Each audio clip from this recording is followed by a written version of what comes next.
Kartiki, it appears that you have started live streaming. Can you please share the link in the chat box? So we are starting live streaming, Varun. So okay. I just missed you. So can you share the link? I just saw a message that you have started live streaming.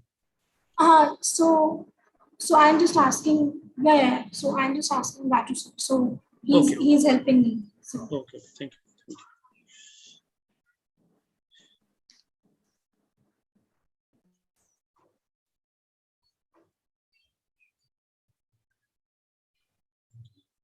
Varun, should we start?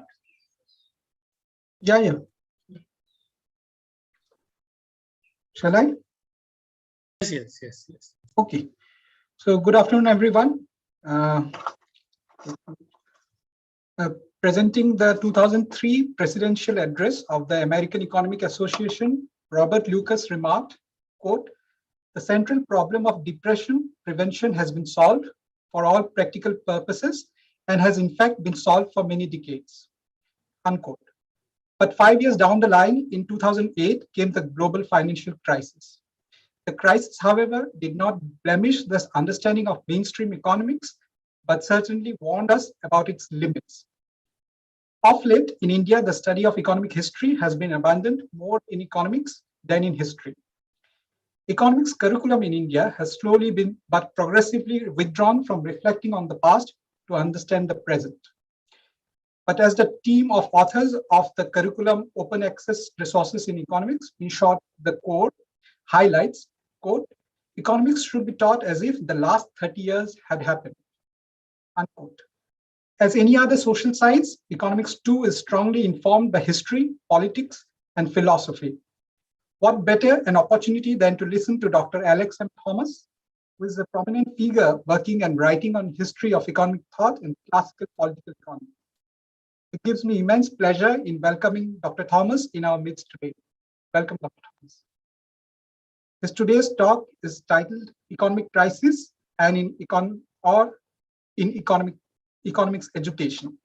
He is currently a faculty at Azim Premji University, Bengaluru. He studied economics at universities of Madras, Hyderabad, and Sydney. He has published in both national and international journals such as Arthavijayan, Economic and Political Weekly, European Journal of the History of Economic Thought, History of Economic Ideas, History of Economics Review, and the Journal of Interdisciplinary Economics. He has recently written a book titled Macroeconomics: An Introduction, published by the Cambridge University Press, and it has been widely reviewed. Once again, a very warm welcome, Dr. Thomas. So you have around 45 minutes, and then it will be open for question and answers. Okay, so over to you, Dr. Thomas. Yeah, thank you so much, Dr. Varun, for that introduction. And I must also thank Dr. Manish for inviting me to this seminar. Okay, I think, can you please enable screen sharing for me? Manish? Yeah, it works now. Yeah, I can do it. Okay. So I'm going to talk about economics education broadly and what I think are some of the kind of issues with it.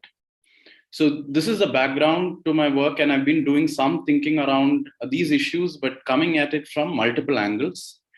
In 2013 and 15, along with co-authors of mine, we had published in the EPW 2 pieces, one which criticized the use of the aggregate production function to understand growth dynamics in the Indian economy, but also in 2015 to challenge this functional relationship between rate of interest and investment, a negative kind of functional relationship between that, pointing out that there could be other factors which determine investment, and rate of interest might not be the most important or the dominant factor. Some of my work on history of economic thought has led me to read Adam Smith's Wealth of Nations and Theory of Moral Sentiments.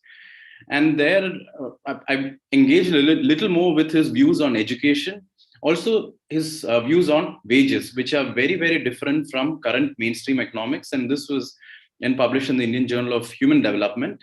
And this sort of arose from a much more systematic and thorough work on the philosophy and provision of education in Adam Smith, which I had published earlier. I've also engaged in a scholarly manner with different kinds of books that have been published in the Indian context and also the foreign context. And especially I want to mention these three books because I'll talk about them in the context of economic growth and how these authors are trying to understand economic growth. And these are some of the more popular books.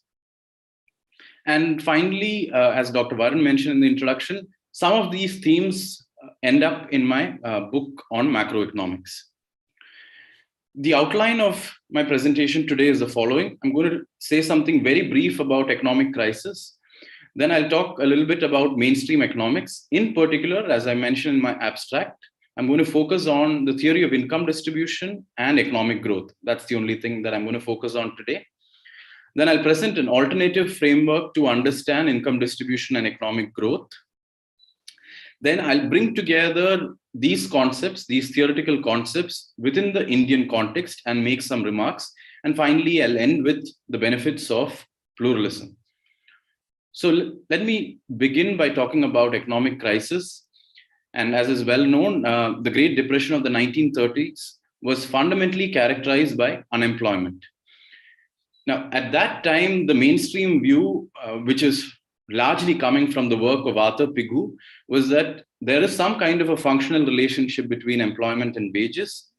And if you want to increase employment, you reduce wages. And Keynes, who was writing in 1936, challenging his teachers, Marshall and Pigou, argued that this is not the way to go about increasing employment. What you should be doing is to increase aggregate demand. And this is what we study today in macroeconomics, that aggregate demand is composed of consumption, investment, government expenditure, and net exports. And at a time of crisis, Keynes argued that it should be government expenditure because investment is not sensitive to what is happening around. And what I want to highlight here is that even in the 1930s, there existed two broad schools of thought, at the very least. Now, let's fast forward to the Great Recession that some of us have gone through, right, in 2007 and onwards. Certainly, unemployment was a key phenomenon. But here, the reasons were slightly different. Financial innovation, certainly, the housing bubble.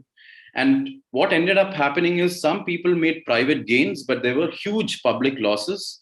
And something that happened in the US sort of translated into other countries. Post the Great Recession, and even today, I think, that there are two broad schools of thought here. One school which argues that in order to revive the economy, you have to be fiscally austere. And the other view is that you need to increase government expenditure. Right? So in the financial, or the fiscal austerity view, in our FRBM Act is coming out of a particular view of fiscal austerity. So what is mainstream economics? Now, there are many debates about what constitutes mainstream economics, and I'm just going to tell you for the purpose of today's presentation how I'm thinking about it. One is that it is present very much in our economics education. And when I'm saying economics education, all over the world. So what is the kind of syllabi that we have? What kind of textbooks are being used? For instance, if there is one textbook, let's take the case of ManQ, which is used everywhere, it means that everybody has access to the same kind of knowledge, and there might not be competing views. And I think mainstream economics, again, largely speaking, is characterized by what might be called monism, which is kind of antithesis of pluralism. That is, this kind of a view seems to suggest that there is just one way of understanding our economic surroundings. The other characteristic of mainstream economics is that it believes in a linear view of scientific progress. What do I mean by that? It means that if you go all the way back to Adam Smith, people might feel that Ricardo is an improvement over Smith, Marx is an improvement over Ricardo, and let's forward to Solow. Solow is an improvement over Samuelson and Pigou. Now, what this seems to suggest is that whatever is good in the work of all these past economists have been retained, and whatever is wrong or bad has been thrown out. Now, this kind of a view is deeply problematic because this is not how intellectual progress happens. And in a way, if this is the kind of view, we might be reading textbooks, and the textbooks might be giving us an idea that it contains everything that is good in the past. So there is no reason to go back and read Marshall. There is no reason to go back and read Ricardo or Samuelson in the original. And this kind of a linear view of scientific progress is problematic. I also make the claim that because economists are key people in policy making, whether in terms of RBI or whether as an Indian economic service, or whether in the corporate sector or in other ways as academics and researchers, the economics education that we receive is largely determining the kind of policy options or the policy menu that is available to all of us. And therefore, it becomes important to look more critically into the kind of economics education that we receive. In mainstream economics, it is not that there is no pluralism in a way. I believe that there is a kind of pluralism that is practiced where you synthesize, let's say, there are ideas that are taken from Adam Smith, there are ideas that are taken from Marshall, and you try to synthesize them. So in a way, it goes very well along with this linear view of scientific progress, because then my textbook is telling me that I have taken what is good from Ricardo, I have taken what is good from Samuelson, and I've been able to synthesize it. And pluralism in this kind of a mainstream way of thinking about economics education is not through antithesis. In other words, as students of economics, we are not taught that there are competing paradigms or contending standpoints. Right? And it's not the case that there is always a possibility of synthesis. Now, let me focus on certain aspects of mainstream economic theory. One is the theory of price, largely which falls within microeconomics. And here, mainstream economics uses concepts of marginal rate of substitution, some kind of marginal utility, supply and demand schedules, preferences, various kinds of assumptions on preferences. And there are levels of mathematization of these concepts that are possible. The theory of income distribution within mainstream economic theory or mainstream microeconomics makes use of marginal products, again, supply and demand schedules, and these are well known. In the context of macroeconomics, what is mainstream? Again, these are ideas that are used even today by several central bankers and mainstream academics, that they believe that there is some kind of a natural rate of interest which equilibrates planned saving and planned investment, and that the causation runs from saving to investment. So I've put FE there, that they believe that there is a tendency to full employment in this kind of a system.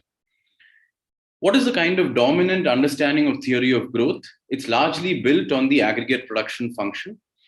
And this theory of growth is characterized to be a supply side theory of growth because there are no demand constraints that occur in this kind of a conceptualization. In fact, in the solo growth model, there is no question of even asking where does the demand come from. And anyway, just to qualify the solo growth model being a single good model, there is no reason to ask the question of where is the demand coming from. And what is peculiar to mainstream economic theory and the ones that I've listed here is that all of them put together, they argue that in a competitive economy, there is a tendency to full employment. Now, this is extremely important because if this theory is conceptually accurate, then we should be trying to move towards a competitive economy of the kind that mainstream economics is suggesting, which is perfect competition, because then we would all be gainfully employed. Now, on the other side, if this theory has problems or if this theory runs into logical issues, then we might be seeking an ideal that is from the very beginning, wrong or problematic. So let me get a little bit into the theory of income distribution, and which is again familiar to most of you. So under conditions of competition, the wage is determined by the marginal product of labor. And this, one might argue that more empirical studies have moved away from it. But as I'm going to explain a little later, that this still forms the ideal or the kind of benchmark for most of the analysis. And this kind of a theory suggests to us that people get what they contribute. So in a way, it is a good kind of system that we have under perfect competition.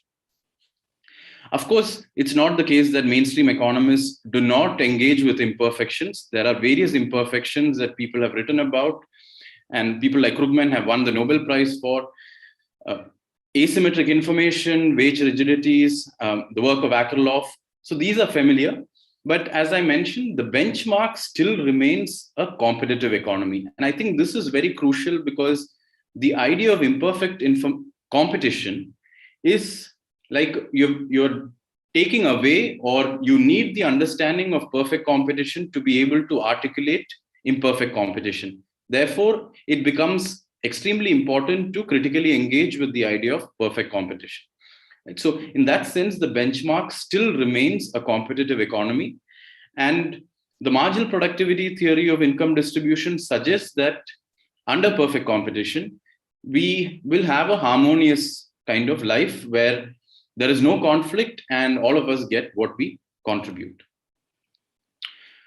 Again, these are very elementary things that I'm sharing here, but I think that what I've been doing in my work and in my classes is to go a little more in depth into these basic conceptual categories. And the first being that to be able to talk about the labor market within mainstream economics, it is necessary to think of demand and supply as schedules, so that we can have, and these demand and supply schedules have to satisfy certain properties so that we have a unique equilibrium, a stable equilibrium. Right? And again, one can ask the question, is there another way of thinking about demand and supply? Is it possible to think of demand and supply as points, but maybe not as schedules? If so, what can we say about equilibrium? So this is again the textbook kind of interpretation. This is from some kind of mainstream microeconomics, where because of the way the supply and demand schedules are constructed, from this kind of a graph, the immediate implication, again under conditions of perfect competition, is that if workers decide to come together in a union or any other in a collective form, this leads to excess supply of labor. Or in other words, unionization is not beneficial to the workers. And this is a very kind of radical or important point that economic theory or mainstream economic theory is making. Of course, by bringing in imperfections, these kind of implications can be weakened. This kind of a view is also there in marginalist or mainstream macroeconomics. Now, let me just pause here and talk about why I'm calling it marginalist economics and not mainstream economics, because I've gone a bit more specific. And within mainstream economics, there are many fields which might not talk about explicitly these concepts of marginal product, marginal revenue, marginal cost, marginal utility. So I'm referring to these research and works that use these marginal concepts. Right? So again, when you think of the aggregate labor market, within this kind of a conceptual framing, the particular way in which we are drawing the demand and the supply curve, what we arrive at is that minimum wages are not good for workers. Right? So it's very interesting to see how the way in which marginalist microeconomics and macroeconomics has been constructed through what we think are extremely elementary, and often in classes what we think are extremely intuitive, because all of us have some idea of demand and supply. And when we see them in a kind of a simple graph, we think that it makes sense. But there is a particular political implication, and probably by construction, I would argue, which suggests that minimum wages are bad for workers, which suggests that unionization is bad for workers. And therefore, it is important and pertinent that we critically evaluate how these theories are being constructed in the first place. So what are some of the points of critique? One is the idea of schedule itself. Right? Now, it is possible to imagine, it's possible to abstract, it's possible to think of our economic surroundings in different ways. Is thinking about schedules the only way of formulating economic theories? What Alfred Marshall did when he wrote his Principles of Economics is he introduced a certain kind of symmetry between supply and demand, like the pair of hands over scissors. Now, this kind of a symmetry seems to point out that both suppliers and demanders have some sort of equal distribution of power. Right? Whereas in the work of somebody like Adam Smith or David Ricardo, what you find is the idea of asymmetry. You do not find this kind of idea of symmetry. And some historians of economic thought have argued that these ideas of symmetry are somewhat maybe coming from chemistry or borrowed from the natural sciences, where we think that symmetry is approximating closer to truth. Now, if I have to sort of bring a point from largely the history and philosophy of science, one can ask the question that does symmetry approximate truth in the social sciences? Right? Maybe it is one thing to say that there are symmetrical figures in nature which have certain properties, but is it necessary to believe that within the economic world or the socio-economic world, that symmetry is the way to go about thinking about these issues? And in relation to it, when people like Smith, Ricardo, and Marx are writing, they're talking in terms of workers, they're talking in terms of capitalists, and about landowners, because these are the social categories or groups.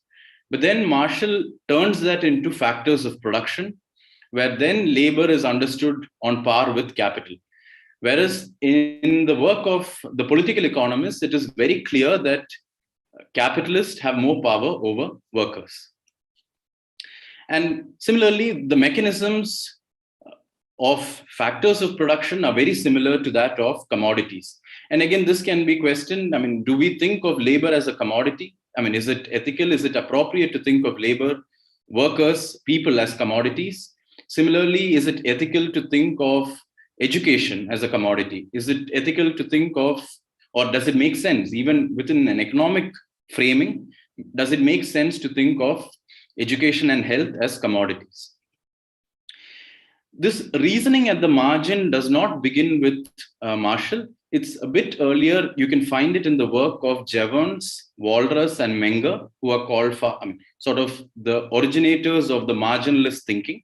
But actually, it's also present in the work of some of the earlier economists. Now, reasoning at the margin is a peculiar way of reasoning. And if in classrooms, we try to communicate to students that this is how economists believe that people reason. But I believe that there are different ways by which we reason, and behavioral economics, experimental economics have tried to challenge some of it. But I just want to alert you to some of the more earlier kind of controversies that happened, which challenge this idea of marginal cost, marginal revenue, and more generally, reasoning at the margin.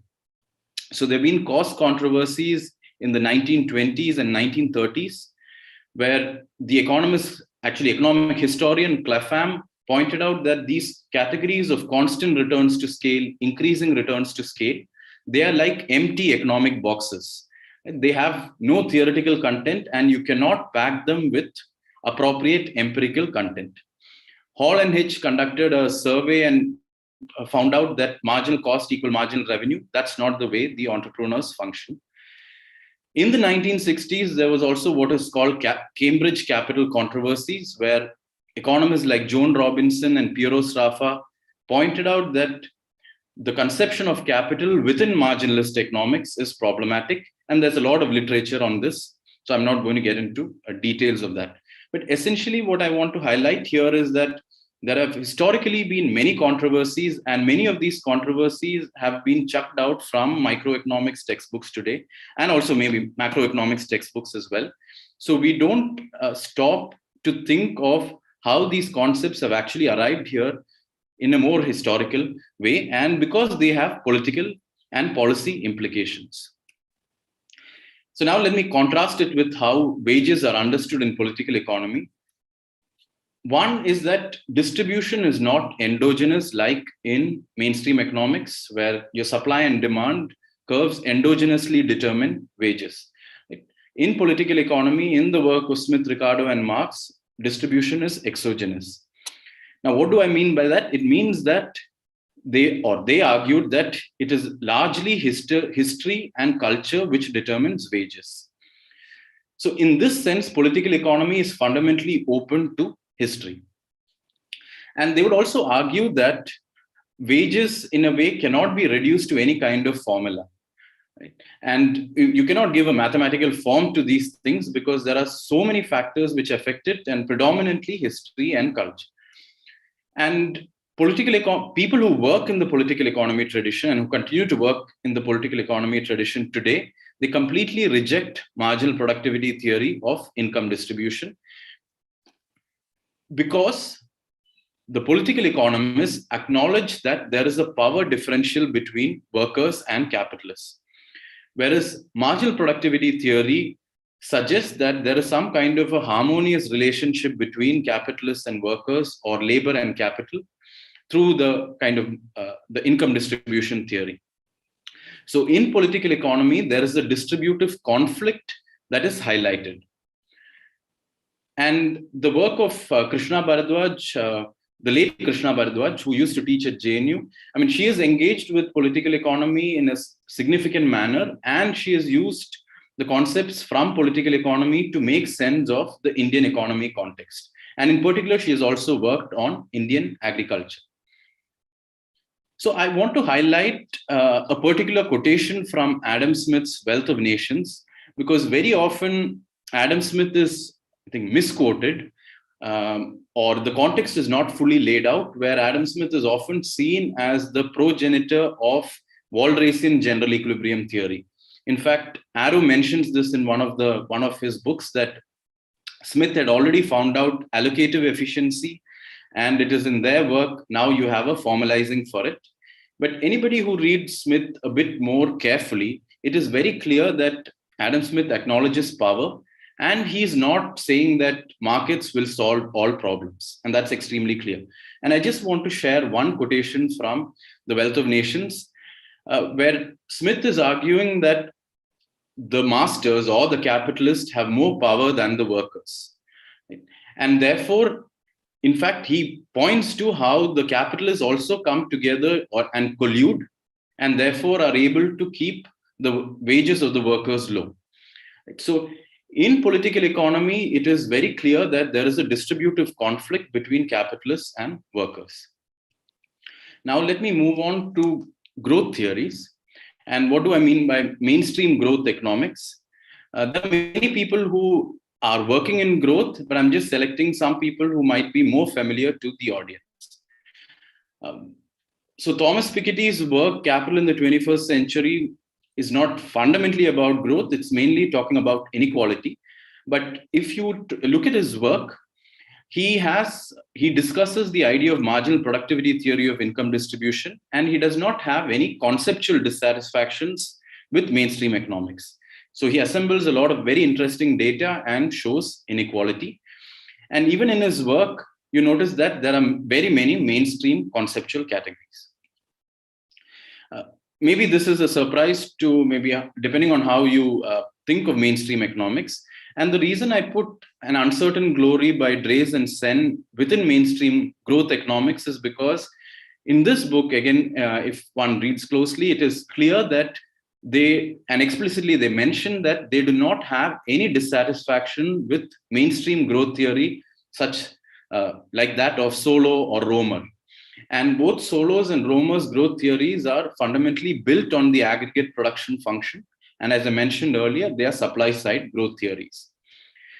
And Vijay Joshi's book is very interesting because he has experience working in policy, and he brings a lot of the Indian context and Indian empirical experience to bear on this book.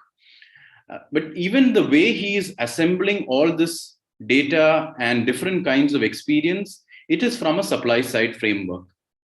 And in fact, he thinks in his book, he views the education as some kind of a commodity. Right? So there are various kinds of issues with this work. And my argument is that people who are coming at economics from different angles, maybe who have worked in the field, but still they are largely constrained by mainstream economics education, which is monist in nature, and therefore most of them are only exposed to supply side growth theory. So let me get into a little bit of detail here.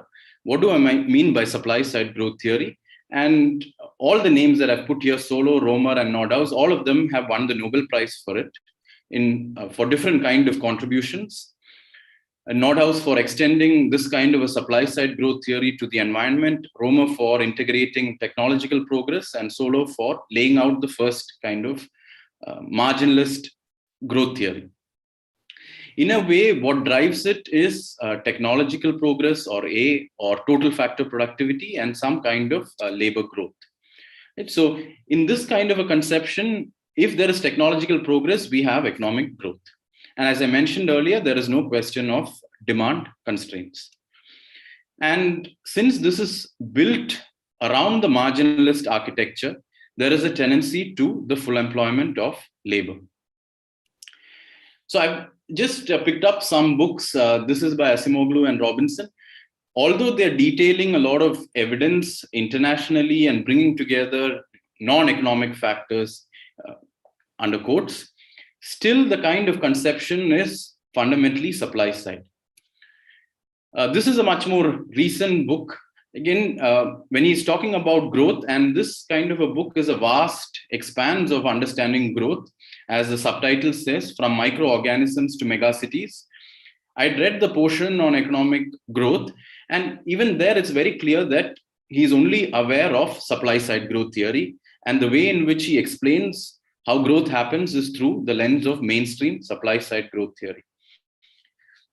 I mentioned Tirthankar Roy here only to make this point that even economic historians are exposed to only one way of understanding economic growth, because that is the dominant way of, what gets transmitted through research and in textbooks and in university education.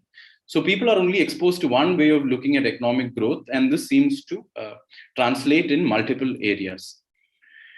What is demand-led growth? What does it mean? And what is the kind of tradition there? So there are many people who work on demand-led growth theory. Some of them broadly fall under the post-Keynesian group. And there are journals which cater to people who are working in this tradition too. So there are journals which cater to people who are working in the tradition of Solow, but so are there journals which cater to those people who are working in demand-led growth theory. Essentially, what it means is that there is an extension of Keynes's and Kalecki's principle of effective demand, and they argue that it is the growth in aggregate demand which determines economic growth. Within this broad formulation, there is no one-way relationship between technology and economic growth. Demand-led growth theory acknowledges that the effect of technological progress on economic growth is really contingent. It depends on the nature of the technological progress. It depends on other contexts. So it's not very easily possible to say that technological progress is always beneficial to economic growth. What is really key in terms of kind of policy thinking within demand-led growth theory is the idea of autonomous expenditures or autonomous elements of aggregate demand. These elements of aggregate demand are independent of current levels of output and income. So this could be private research and development. It could be government spending on various things. I've just mentioned schools and hospitals, or it could be exports. And sometimes when empirical data is brought together, people argue that economic growth in India is export-led growth. Right? But there is a kind of underlying theoretical framework which is missing sometimes in some of these works. And I believe that demand-led growth theory provides a way to make sense of such kind of growth. I've taken this screenshot from my macroeconomics book, although this graph is based on the State of Working India report published by my colleagues at Azim Premji University. And what I'm using this graph to highlight is the following. The black thick line shows the growth of labor productivity, and the bottom line shows the growth of workers' wages. Right? So within the kind of, whether it's the marginalist theory of income distribution or whether it's the marginalist growth theory, they seem to suggest that improvement in technological progress is beneficial. But this graph is very clearly suggestive that it is not automatic.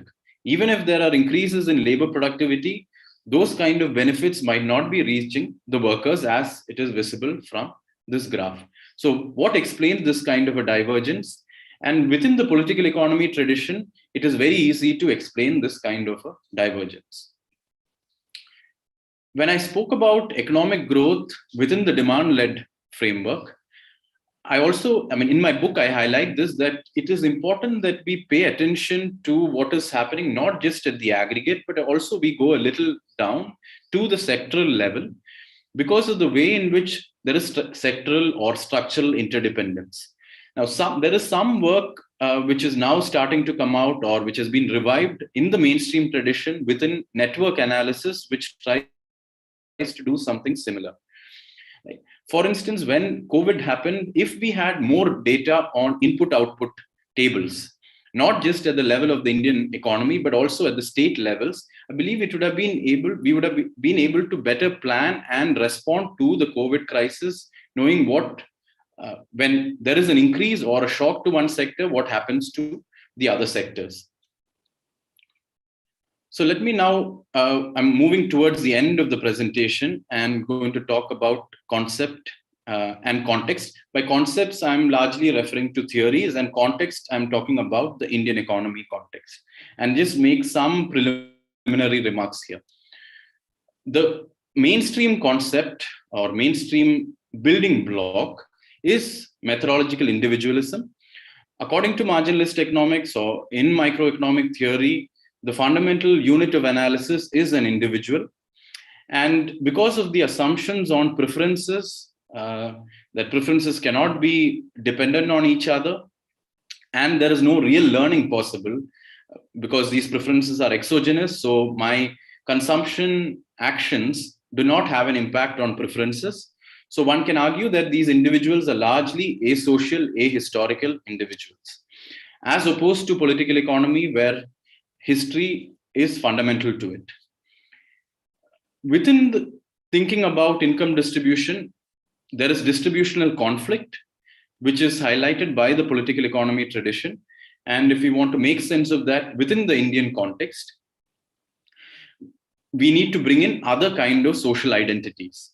And whether it is the political economy tradition or whether it is marginalist economists, both of them have some understanding of competition, that there is mobility of labor and capital. But in the Indian context, as Ambedkar would use the phrase, the division of laborers is important. He uses it in the context of caste, but I want to also add on ideas of patriarchy and religion here, because when laborers are divided and laborers are discriminated on the basis of gender, caste, or religion, then the economist's idea of competition breaks down. And how do we actually engage with, whether it's a political economy tradition or the mainstream tradition, when they talk of competition and free mobility of labor, how do we make sense of these kinds of basic categories by bringing in the Indian context? In terms of economic growth, I argue in my book too, that if one needs to understand the Indian economy better, it is not just enough to look at the aggregates, but we need to have something that is between micro and macro, what I call meso, or there is a tradition of structural macroeconomics or a kind of sectoral understanding which has to be revived. And the reason I highlight this is, if there are many economics researchers doing their PhDs and later who demand certain kinds of data, then probably the government or other private agencies might be willing to provide it.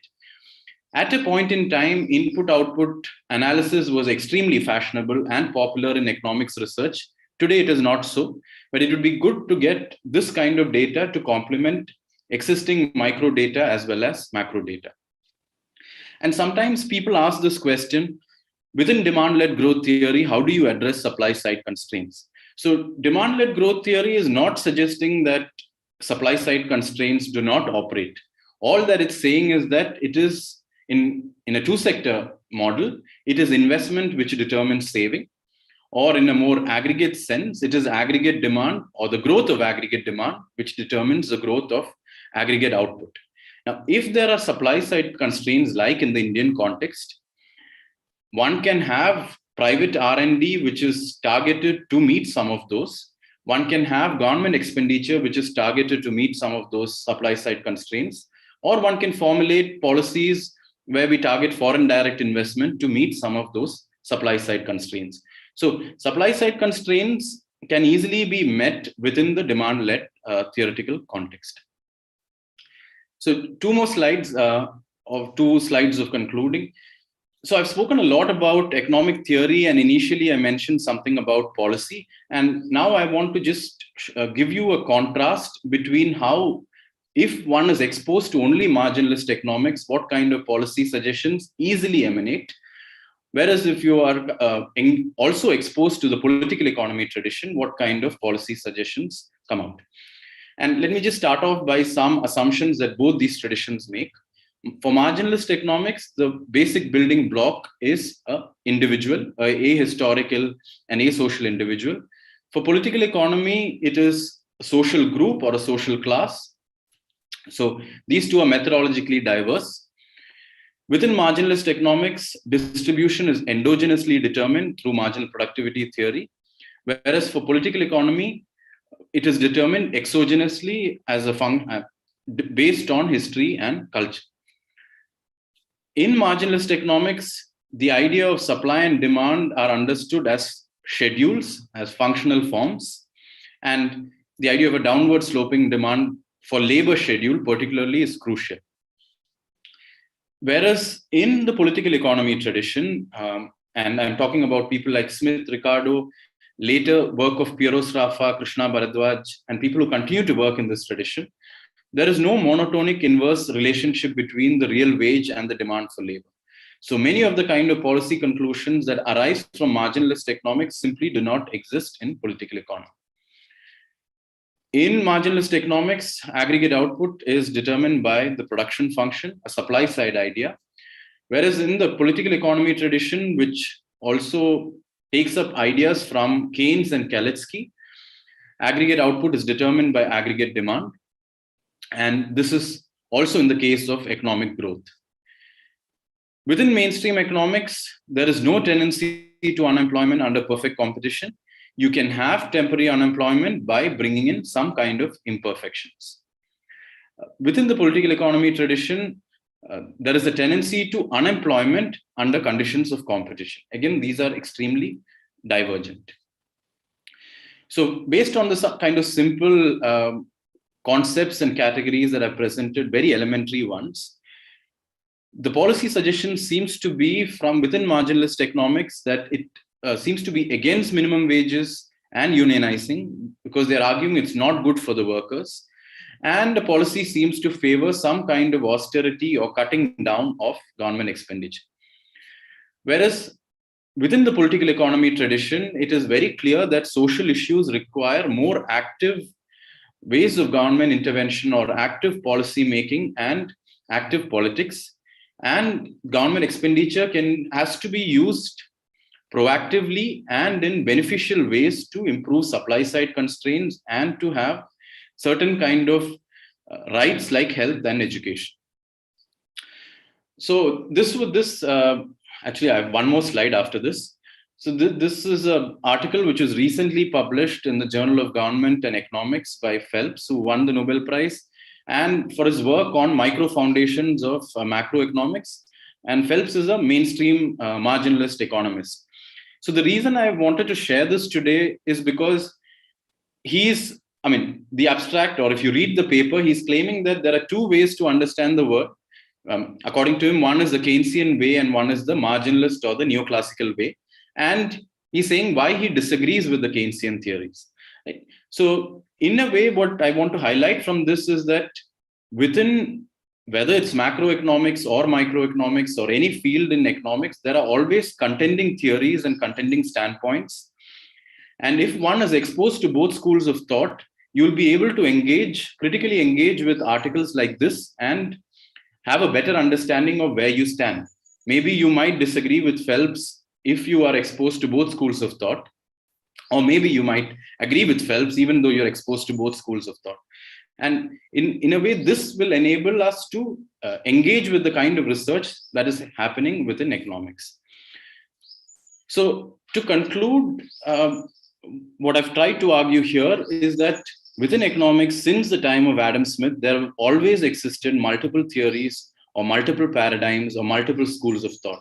In other words, in the plural. But current mainstream economics and the way syllabi is formulated, the way textbooks are written, it seems to suggest that there is only a single way of understanding our economic surroundings. So in that sense, exposure to pluralism, I think, is extremely critical, whether it is for academic research, to engage with ideas, or whether it is in policy making. And also the choice of paradigm matters, because the selection of empirical variables, as I mentioned, let's say an economic historian who wants to study colonial India, what kind of variables would they select?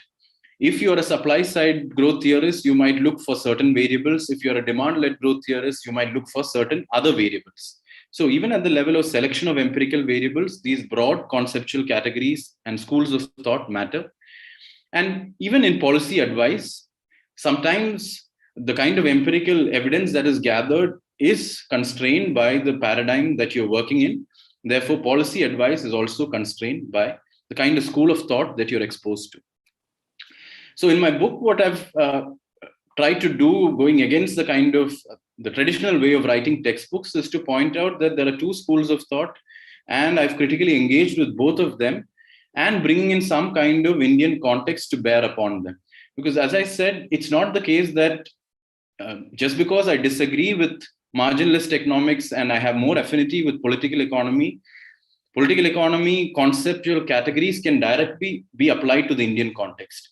There needs to be a lot of translation, revision that happens when we bring the Indian economy context to bear on political economy. The other thing that I want to highlight, and what I also do in my book, is to argue that there are contending paradigms and research happens in both.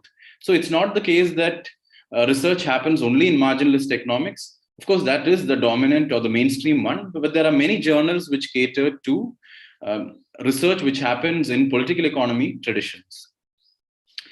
And here I would also like to talk about fashions in academia, because 50 years before, or when PhDs initially began in the US and in other places, economics was seen as a social science and people studied political economy, politics, and philosophy together. There was a point in time where all economists, when they were doing their PhDs, had to study a course in history of economic thought. So slowly that moved away. There was a period of time where everybody worked on general equilibrium theory. There was a period of time where everyone worked on game theory. Or now people work on development microeconometrics. So academia is also subject to fashion. And I think as students of economics, we need to be a bit more aware of why we are choosing a particular research area. Because one thing could be dominant today, but 5 years from now, it could have been replaced by something else more fashionable within academia.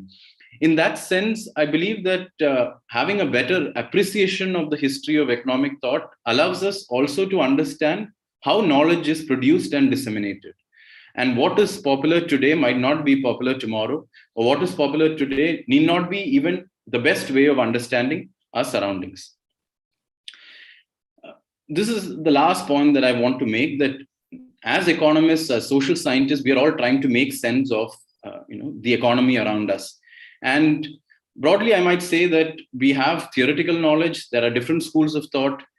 We try to put statistics together. Again, there are different ways of doing it. You want to do Bayesian, you want to do something else. There is pluralism within mathematics. There is pluralism within statistics. There is pluralism within different kinds of research methods. And I believe that for us to do some kind of serious engagement and a critical engagement, it is good if we are able to engage with multiple schools of theory, but also in empirics. And I mention experience here because in the classroom, especially if my family's experience or my experience runs counter to the statistical evidence that is shown and to the theoretical kind of framework, how do I make sense of this? Right? How do I validate my experience when it goes against what is dominant theory and dominant empirics or statistics? So here, I believe some kind of pluralism would be beneficial, especially within the classroom. And what I've taken this term from educationists, what they call critical pedagogy. And this can be connected to what I mentioned earlier, that when there is some kind of a dissonance between the experience or the statistics and the theoretical framework, how do we reconcile them, or how do we make sense of these differences? Maybe it's not possible to always, maybe it's not best to always come to a synthesis. Maybe we just want to leave it disjointed. Right? And if one is more interested in critical pedagogy, I think the best book to read, and it's a very accessible book, is by Bell Hooks, who unfortunately passed away in December last year. Where this is particularly to do with the classroom, where there can be much more debates, and these kinds of debates can happen in theory, in different kind of research methods, different kinds of experience where we might do more qualitative research or anecdotal evidence. And how do we bring them all together to make meaning of our economic surroundings? Thank you. I'll stop here.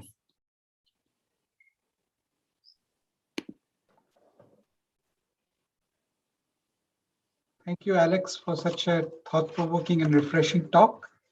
It's open to the audience for question.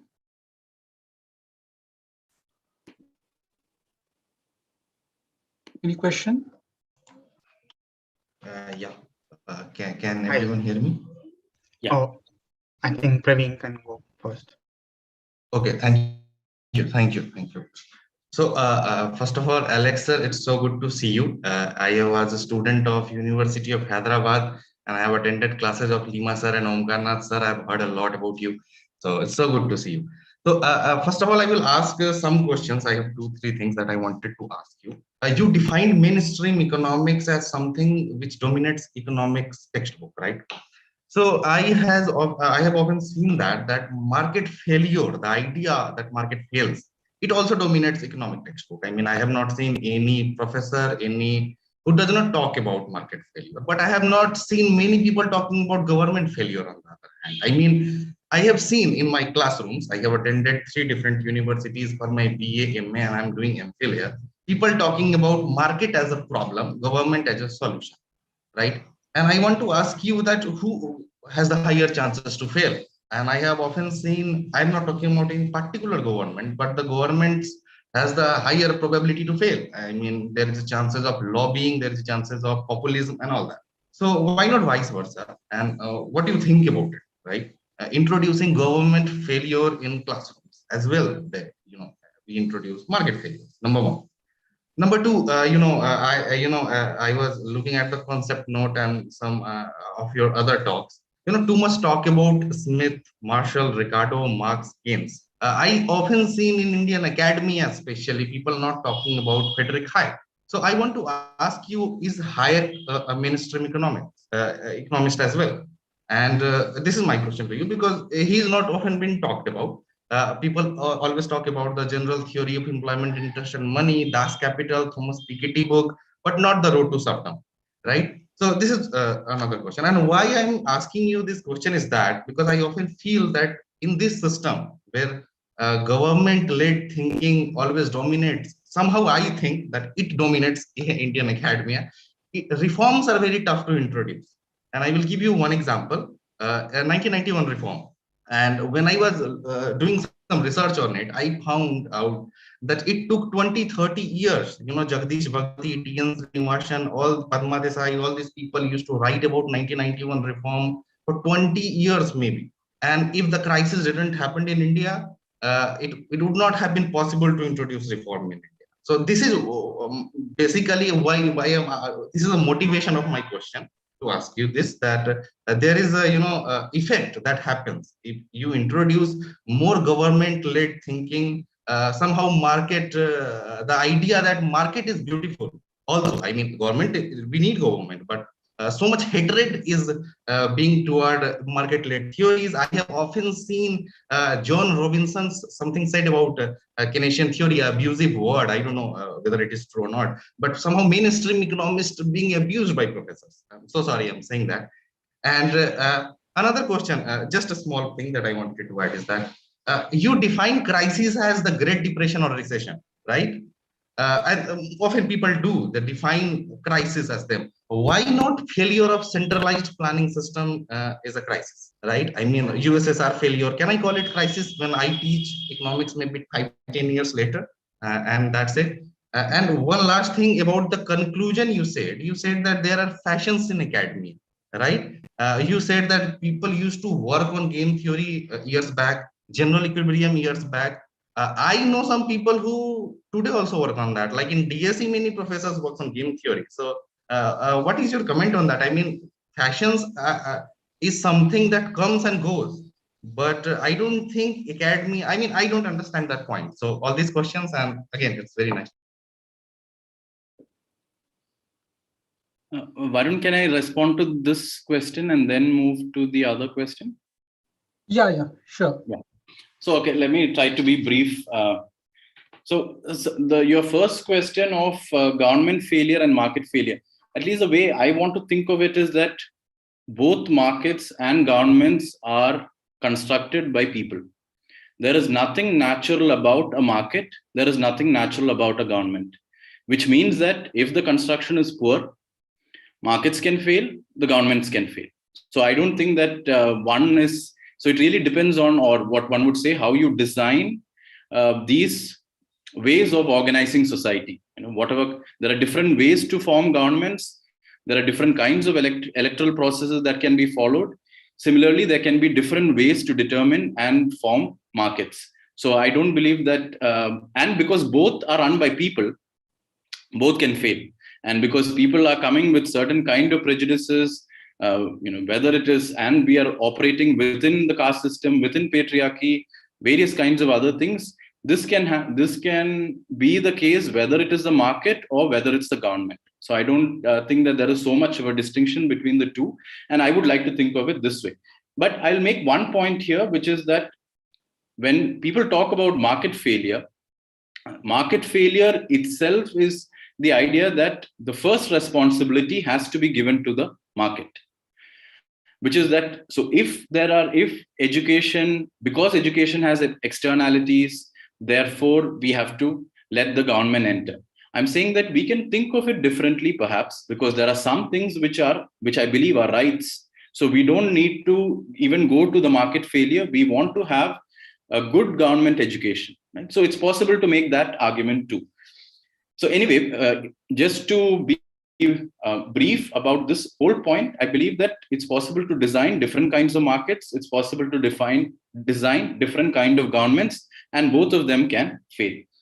Now, the second point about Hayek, Hayek's contribution to Austrian economics, the reason I haven't particularly mentioned it is because I haven't engaged with Hayek so much. Now, as for Austrian economics, there are some similarities with mainstream marginalist economics, especially the theory of capital. There are some similarities. And the way Hayek understands prices as some kind of a signaling device, allocative device and all that, there are some similarities. But there are fundamental dissimilarities with mainstream economics, because Mises and Hayek and people in the Austrian tradition are extremely suspicious of, let's say, government data, extremely critical of the use of sophisticated mathematics in social sciences. So there are similarities and differences. Now, the third question that you mentioned is, if there is a central government planning failure, which results in unemployment, you can say that it is a crisis. I would classify that as a crisis. Now, the fourth point about fashion. Now, what I mean is that not everyone is working or not working in general equilibrium. It's not that there's nobody working in history of economic thought. That is not what I tried to say. But let's say that if, I've seen a lot of PhD theses which are coming out in recent times. Again, it's not exhaustive, but mostly the work seems to be focused on using econometrics within development economics. And this is not to say that people are not working in general equilibrium, people are not working in game theory. And people continue to be interested in many things. But it is, what is mainstream? You are making some kind of a judgment and using that to say. So I believe that if you look at most of the top journals, what kind of research is being published, it will give you a signal of what is considered to be fashionable. That was the point. Arsh? Yes, thank you so much. And thank you so much, Professor Alex, for this lecture and for hosting this lecture. My name is Arsh, as you can see, and I am studying international economics and political studies from Charles University, Prague. So my question is that being a master's student who is looking forward to pursue his career in academia, what are the prospects of doing research in economics education, specifically in form of a PhD, so that I can, because I am passionate to do research about economics education. So I'm looking forward to how can I institutionalize this research in form of a PhD.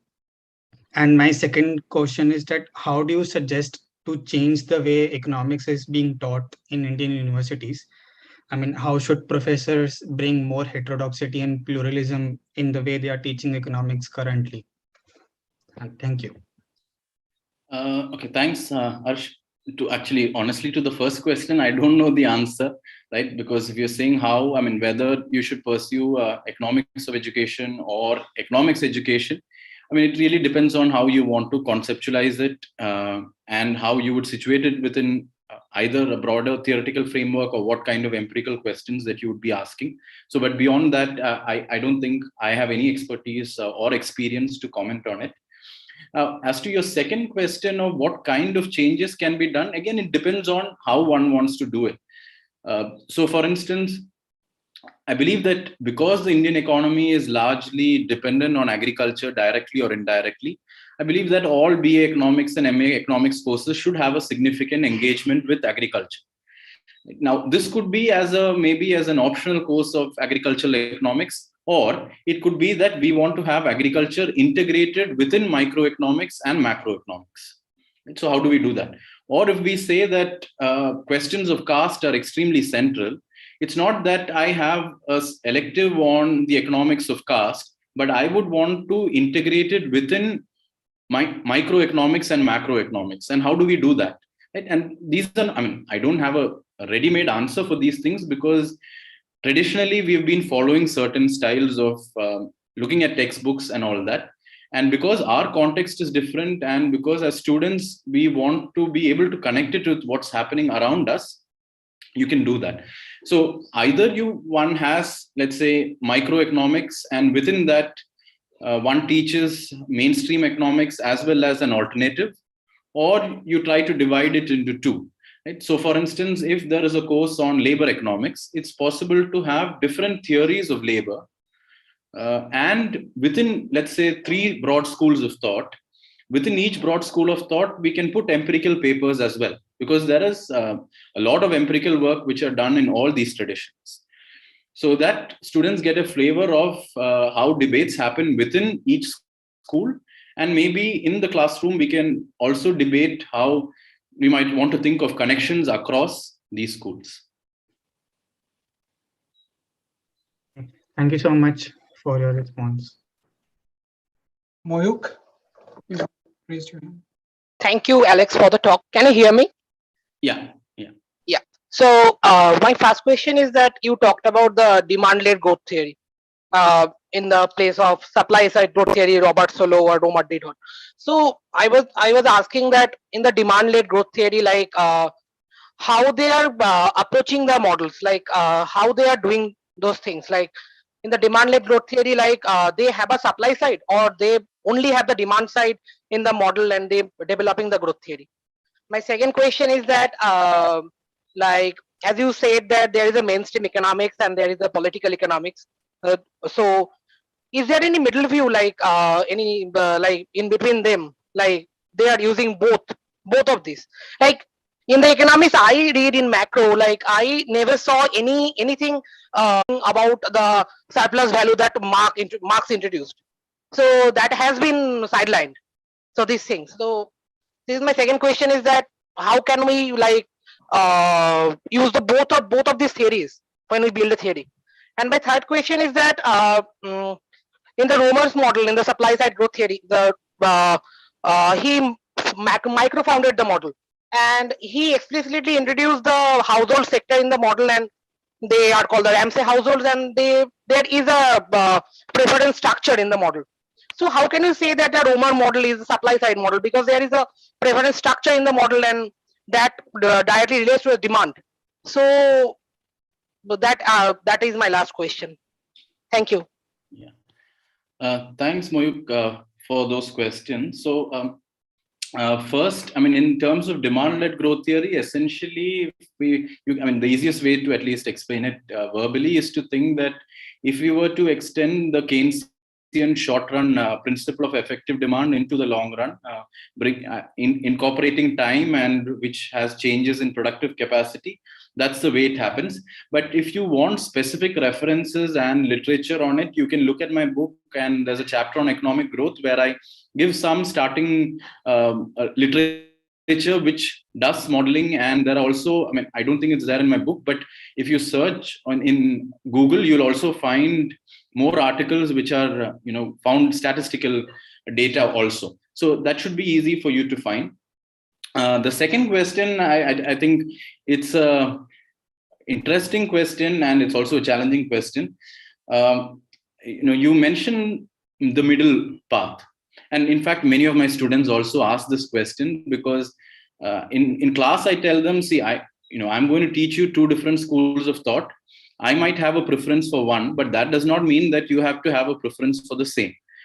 It is up to the student to decide what kind of school of thought they want to follow, provided they tell me how they understand the limitations and the strengths of the other school. And then the choice is yours. Because there is a kind of unease that we have to choose one and reject another. All right. So this is why in the mainstream, people are okay with pluralism by synthesis. So you want to take in bits and pieces from different thinkers that you like, and you want to put them together. But sometimes what happens in the process is that the logical coherence is lost, or we are not really able to understand what is really fundamental here, or it might become a kind of hodgepodge. But let me be a little more provocative here, right?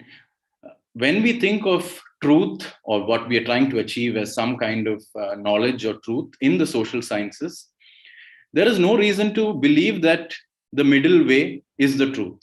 Okay, so that's one point. And related to it, sometimes I ask my students, or given the kind of political context that we are in today, there are people who believe that Ambedkar and Gandhi can be synthesized. I'm using an example outside economics. Right? There are people who believe that Ambedkar and Gandhi can be synthesized. There are people who strongly believe that they can not be synthesized because they've constantly disagreed. Right? So I believe that now, as a researcher, there is a choice involved, and this decision has to be taken by you. Right? So personally, I am uncomfortable with pluralism by synthesis or the middle view, but there are many people who are okay with that kind of a view. And as long as you are convinced that this makes more sense, I think you should go for it. The third thing is the preference structure. So neoclassical or marginalist microeconomics has the preference structure in place, right? Even the solo growth model has, embedded in it, the marginalist microeconomic theory is there, underlying all of it. The reason it is not demand constrained, it's not to say that demand in the sense of understanding preferences does not play a role. What it means is to say is that there cannot be an aggregate demand constraint, or in other words, in the work of Solow and Romer, supply always creates its own demand, or that Say's law is still alive in the works of these economists. Thank you so much. So as you told me that there is the center view, like you are not like very comfortable with the center view. So I want to say that in the mainstream economics, they are using like the many mathematical tools and the probability and all those things. But in the political economics, you can tell me better, like are they using all those mathematical tools and all, like the data-based econometric tools, like the stochastic tools and all those things. Like, can they be applied to the political economy story also? Yeah. So see, I mean, in political economy tradition, which is I'm using it as a very loosely now, but there are many people who use sophisticated matrix algebra or more advanced mathematics to talk about it.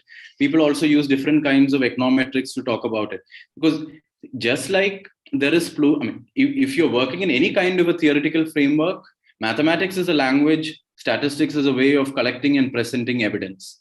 You can do that irrespective or whichever theoretical framework you are in. I don't think there is anything special about marginalist economics which makes it amenable to, let's say, more mathematics or more statistics. You can do it in whichever paradigm or whichever school of thought that you are in. Thank you. Thank you so much. Orkida, you. Yes.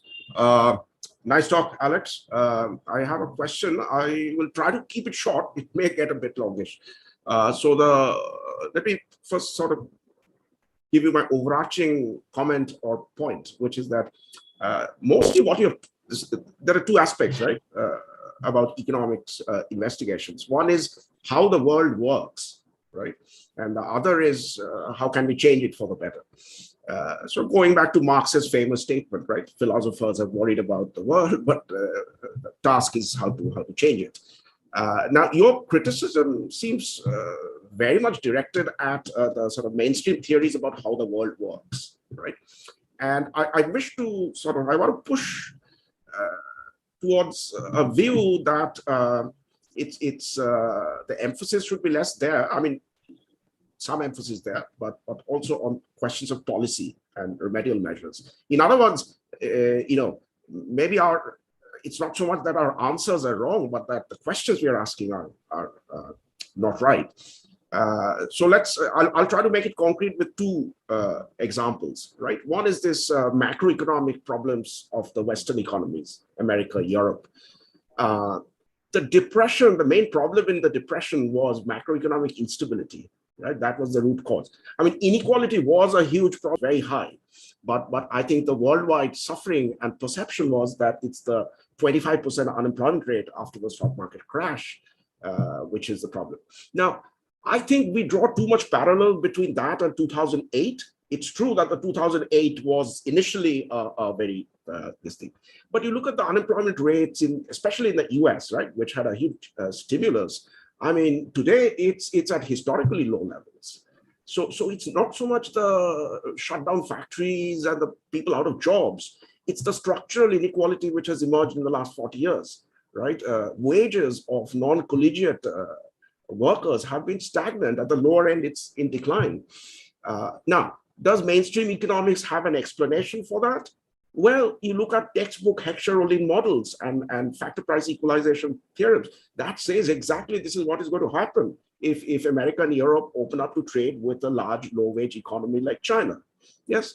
Now, so okay, at least what the mainstream theory is saying, the stuff that we teach is consistent with what we have seen. But what within mainstream or outside mainstream even, people are not talking about are policy solutions, right? Things like universal basic income. What are the ways for deep taxation of capital, right? Which is, it's I think a scandal the way capital is taxed. Governments either sincerely or insincerely throw up their hands and say there's nothing we can do about it, right? Capital is mobile and flight. Anyway, that discussion is not happening. So I could, if I subscribe to a view that the diagnosis of mainstream economics is, there's nothing greatly wrong about it, but what is missing is this serious detailed policy discussion. It's not inconsistent with what we observe. Now, second concrete example, poverty traps. Okay, so you raised questions about behavioral economics, that mainstream economics assumes rational agents, etc., etc. Now, there's a lot of persistent inequality and poverty, right? Data shows that. So what is the root cause of that? If I search within so-called mainstream economics, right, there are theories of poverty traps, lumpy investments, poor people cannot garner enough savings, right? There are non-homopaticities in demand, etc., for natural reasons, even if people are fully rational. Whereas there's a rising fashion even within mainstream that somehow the poor are cognitively deficient, that poverty somehow interferes with your brain. There's some evidence for that, and I'm not saying it's entirely false, but that's almost like victim blaming, isn't it? So some of the directions in which you're pushing towards, ironically, actually lead to some unpalatable consequences like that. So the question to ask is, to the extent the reason for these poverty traps is things like, lumpy investments, etc. The question to ask is, why isn't our political economy not up to the task? Why do we have such, like Grez and Sen point out in their books, in their book, that, why such abysmal investment in health and education? So that is, we can emphasize that by sticking to the diagnosis of some of the mainstream theories. So what's your response to that? Okay. Yeah, thank you for that, and thank you for pushing me. I mean, yeah, in a slightly different way. But what I'll try and do is, again, respond to it in a slightly more general way and not try and get to the specifics of it. So the first kind of broad point is, you're right that I think I'm more concerned about how the world works and, the question of how the world can be changed. But here, maybe the kind of response I would have is, at least in traditional microeconomics, often a distinction is made between positive economics and normative economics. One tells us how the world works, and the other is, how the world should work. And at least from a political economy standpoint, this kind of a distinction itself cannot be made, because economics is fundamentally about material resources. Our views of the world in some way have an impact on what we are studying and how we theorize.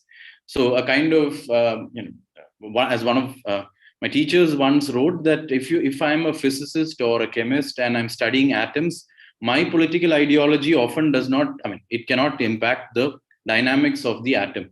But if I'm a social scientist, my political position often has an impact on the kind of research I do and the kind of policy conclusions that I draw. So first and foremost, I think that although traditional microeconomics, just the very introductory microeconomics makes this distinction between positive and normative economics, I believe that from a history of economic thought angle, there is a particular political position that traditional microeconomics favors, which has strong connections to the rise of the utilitarian philosophy as well.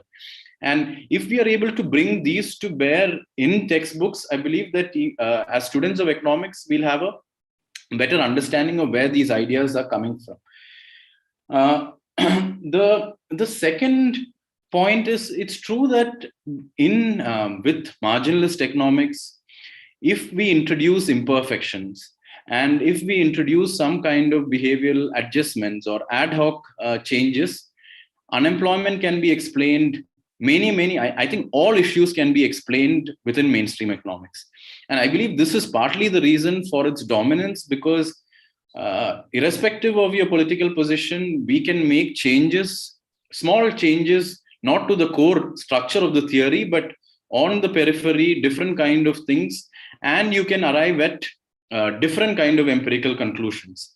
But so just to give a kind of maybe a different sort of example or related to it, is that you mentioned I think Mullenathan's work on cognitive dissonance and poverty and all of that.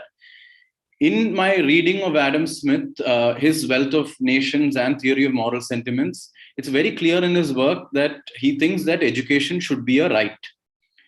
Now, fast forward to, in the 1900s, when mainstream economists are talking about education, initially the idea, when market failure was not yet discussed, first, there was a lot of time that was spent trying to argue that education should be provided by the market. Now, if the market fails, if there is a market failure, then you want education to be provided by the government. And similarly, when economics began, people spoke about the Homo economicus. There were assumptions on rationality, and a lot of work went into that, a lot of time, energy, people, resources. later behavioral economics, experimental economics. So the time that we have lost in terms of trying to understand and make certain more realistic assumptions within economics, I believe, has been huge.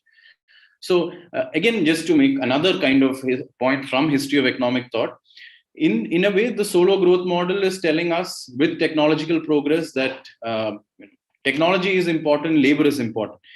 That kind of a key insight is also found in the work of Adam Smith.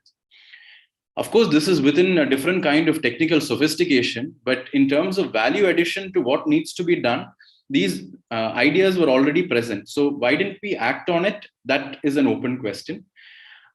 So I believe that these, as a historian of economic thought, for me, I believe what traditional economics, the problem with it is that we end up wasting a lot of time and resources trying to modify those basic assumptions, saying that human beings are more social, they are not rational, preferences can be different. And then we arrive at things which are closer to reality. And maybe I'll just end with one last point. And in Milton Friedman's work on positive economics, this was the point that he made in a way that it doesn't matter what kind of assumptions you make as long as the predictions are close to it. But I feel that within social sciences, this kind of a position, at least I would be uncomfortable with, because these assumptions do matter and they have some kind of a role in explaining economic reality. But I think that there are many people who would agree with Friedman's position. Thank you, Alex. So we come to the end of this seminar today. Thank you for engaging with the students and the faculty members over here. And next time you are in Delhi, be sure to drop in at D School. We'll be happy to host you over here. Thank you so much, Arun and Manish and everyone else. Thank you. Thank you. Thank you so much. Thank you, Alex. And I will share the recordings with you over email. By the way, we have also live streamed this session, so it's on YouTube as well. If you want, you can visit there. I can share the link with you. Okay. Yeah. Thank you. Thank you so much. Thank you, Alex. Thanks.